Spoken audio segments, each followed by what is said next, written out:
بسم اللہ الرحمن الرحیم۔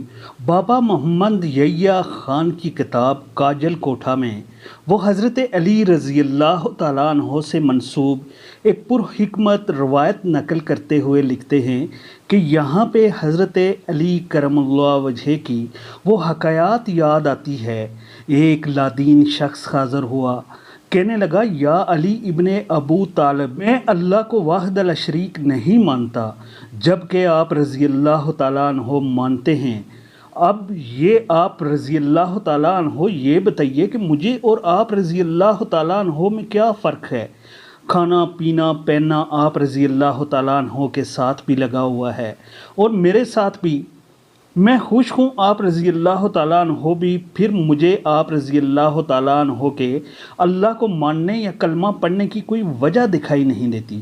آپ رضی اللہ تعالیٰ عنہ مسکرا دیے، بڑی نرمی سے فرمایا، فرض کرو کہ میدان حشر بپا ہے، خدا اور اس کی خدائی وہاں پہ موجود ہے، نہ ماننے والوں کو جہنم میں اور ماننے والوں کو جہنت میں داخل کیا جا رہا ہے۔ اب تم صرف ہاں اور نہ میں جواب دو، وہاں گھاٹے میں تم یا میں؟ وہ بلا تحمل بولا، یقیناً میں گھاٹے میں ہوں کہ اللہ کو نہیں مانتا۔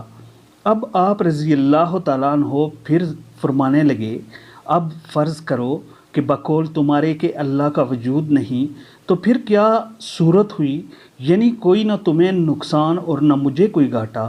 وہ بلا تحمل بولا، بالکل درست۔ آپ رضی اللہ تعالیٰ عنہ مسکرائے اور فرمانے لگے، پہلی صورت میں تم گھاٹے میں تھے، دوسری صورت میں ہم دونوں برابر، تو کیا یہ نفع کا سودا نہیں کہ ہم مان لیں کہ اللہ واحد لا شریک ہے، تاکہ کسی کو بھی نقصان گھاٹے کا احتمال ہی نہ رہے۔